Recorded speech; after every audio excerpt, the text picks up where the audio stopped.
طبعا كل التوفيق لنادي الزمالك، ومباراه هتبقى مهمه جدا او مباراتين ان شاء الله نفوز بالسوبر. طبعا يا رب السوبر المصري. عايزين نركز يا جماعه، عايزين نركز. انت عندك البيراميدز من الفرق الثقيله والصفقات الكبيره، وطبعا انت لعيبتك بعد الفوز على النادي الاهلي والفوز بالتتويج بالسوبر الافريقي، فلازم بقى تركز يا معلم علشان تبقى انت ان شاء الله نتوج كمان بالبطوله دي، لان البطوله دي هتفرق. كان في فيلم زمان اسمه علي بيه مظهر، هتبقى انت هوب فوق. اللي شاف الفيلم ده يقول لي اسمه ايه، والتانيين هيبقوا طبعا تحت. فانا بقول النادي هيفرق جدا جدا اذا انت فزت والله بالفوز. يعني فاكرين هدف مجدي قفشه في القضيه؟ الفوز ده لو كان الزمالك فاز بيه كان هيفرق معانا كتير جدا، وكنت هتشوف النادي الاهلي فين في التوقيت ده. المهم نتمنى التوفيق لنادي الزمالك. المباراه عندك خبرات، عندك سرعات، عندك لعيبه، عندك وقت انك انت تقدر تعد طبعا الفريق. انا اتمنى التركيز، اهم حاجه التركيز، الجماعيه، الدقه. ازاي هتلعب المباراه، ازاي هتلعب مباراه بيراميدز، ازاي هتلعب مباراه ان شاء الله. ما نفكرش حاليا غير في مباراه بيراميدز. الاهلي ما نفكرش فيه خالص دلوقتي. اكسب بيراميدز يا معلم، بعد كده فكر في الاهلي زي ما انت عايز. فاهم حاجه بيراميدز، احنا لسه هنلاعب بيراميدز قبل ان شاء الله ما نوصل للاهلي. فالتركيز طبعا.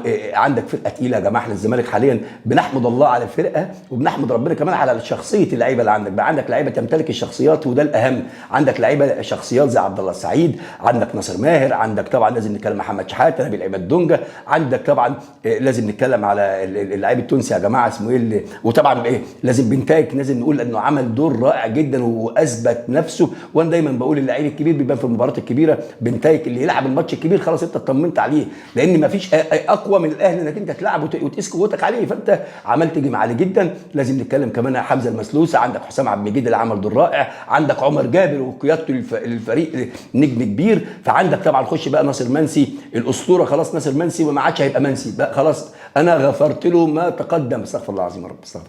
لا سامحوني بقى عشان ما اسخنش. لا يعني احنا سامحناه فيما عملوا فينا قبل كده، خلاص ايه اللي هيعملوا بعد كده انا ما عنديش اي مشاكل. هو عمل كل حاجه احنا مسامحينه. فخلاص عشان الجول ده وفرحنا ونكد عليهم، خلاص دي عندي بالدنيا، عندي خلاص كده انا ما عنديش مشكله بقى.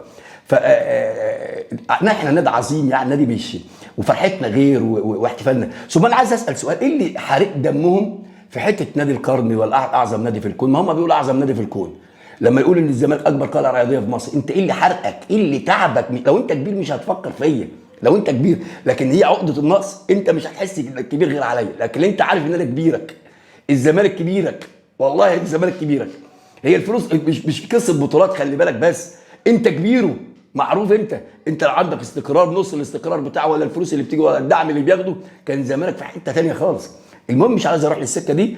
المهم احنا عايزين نركز في الكوره، في التكتيك اللي هتلعب بيه، استعدادنا للمباراه، لان المباراه هتبقى صعبه جدا وبطوله وبدايه موسم بقى حلو كده. انت بادئ موسم بشكل جديد، وطبعا في صفقات جايه كتيره لسه. نتمنى التوفيق للزمالك. الفيديو مش طويل، لكن انا بقول لك اهو ادعم فرقتك، قول لهم يركزوا في مباراه بيراميدز الاول. لازم احنا هنلاعب بيراميدز قبل اي حاجه. بيراميدز يا معلم، بيراميدز يا معلم. عدي بيراميدز وبعد كده فكر بقى مين ان كان بقى سيراميكا هتلعبه، الاهلي هتلعبه. بس لازم نركز. عندك لعيبه، وشفنا جوميز قدام مباراه الاهلي كلها بيستحوذ وبيقدر يستحوذ وبيقدر يضغط وبيقدر يعمل كره حلوه. النهايه بقى التهديف، مين يهدف. عايزين نشوف بقى مفاتيح تانية جديده، عايزين نشوف اختراقات من العمق، عايزين نشوف تصويبات عبد الله السعيد، عايزين نشوف عرضيات. فنتمنى التنوع ده يكون موجود الفتره الجايه. المهم كل التوفيق لنادي الزمالك. مش اعظم نادي في ايه، اكبر قلعه رياضيه في العالم. عاجبك ولا مش عاجبك؟